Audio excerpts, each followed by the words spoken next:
निवडणुकीमध्ये पैशाचा धूर निघतोय, सत्तेचा माज राज्यकर्त्यांच्या वक्तव्यातून व वागणुकीमधून दिसत असल्याचा आरोप उद्धव ठाकरे यांनी पत्रकार परिषदेमध्ये केलाय। एकही मंत्री शेतकऱ्यांमध्ये जाऊन बसत नाही, मात्र पैशांच्या थैल्या उघड केल्या जातायत। मुंबईमध्ये प्रदूषणाची पातळी ही वाढलेली आहे, तर राज्यभरामध्ये भ्रष्टाचाराचे प्रदूषणाचे ढग दिसत असल्याची टीका त्यांनी केली आहे। नाशिकमध्येही कुंभमेळ्यात गैरसोय होऊ नये यासाठी पालकमंत्री नेमला जात नसल्याचा आरोप ठाकरेंनी केलेला आहे। नाशिकमधली झाडं कापायला आपला विरोध असून नाशकात मुंह में राम और बगल में अदानी अशी स्थिती असल्याचा आरोप त्यांनी केला आहे। राज्यामध्ये आपण बघाल तर निवडणुकांचं वातावरण आहे।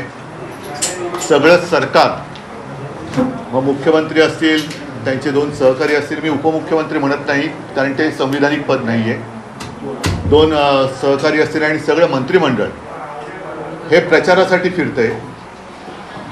गावागावात किंवा जिथे जिथे निवडणूक आहे तिथे जाऊन मतं मागतंय आणि या प्रचाराच्या दरम्यान कधीही नव्हता तेवढ्या ह्या निवडणुकांमध्ये, या खरं स्थानिक पातळीवरच्या निवडणुका आहेत, या निवडणुकांमध्ये पैशाचा धूर निघताना दिसतोय। आज सुद्धा सामनाचा अग्रलेख आपण वाचला असाल, त्याच्यात देखील याचा उल्लेख केलेला आहे। पैशाचं वाटप किंवा पैशाचा पाऊस किंवा अतिवृष्टी ही भयानक पद्धतीने महाराष्ट्रामध्ये सुरू आहे आणि एक प्रकारचा सत्तेचा माज, सत्तेचा दर्प या सर्व राज्यकर्त्यांच्या वक्तव्यातून आणि त्यांच्या वागणुकीतून महाराष्ट्र पाहतो आहे की आत्ता कुंभमेळ्याचं जरी कारण देण्यात येत असलं तरी देखील माझ्या हातामध्ये एक अख्खे ते टेंडरची कॉपी चालेल, त्याचं पहिलं पान आहे की ज्याच्यात स्पष्ट लिहिलेलं आहे की तिथे नंतर कॉन्फरन्स हॉल, कन्व्हेन्शन हॉल वगैरे अशा काही गोष्टी केल्या जाणार आहेत।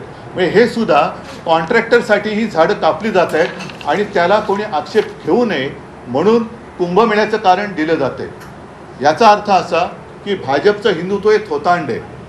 काल परवाकडेच आपल्या माननीय पंतप्रधान यांनी अयोध्येच्या राम मंदिरावरती ती रामध्वजा वगैरे ती फडकावली, म्हणजे तिकडे जाऊन राम राम करायचं आणि नाशिकमध्ये मुंह में राम आणि बगल में अदानी असं यांचं काम आहे की काय? कारण काही म्हणी आपल्याला बदलल्या पाहिजेत। मुंह में राम और बगल में छुरी असं जे काय म्हणत होतो, आता रामाच्या नावाने ही जागा अदानी हा एक शब्द झाला आहे कॉन्ट्रॅक्टरचं प्रतीक म्हणून।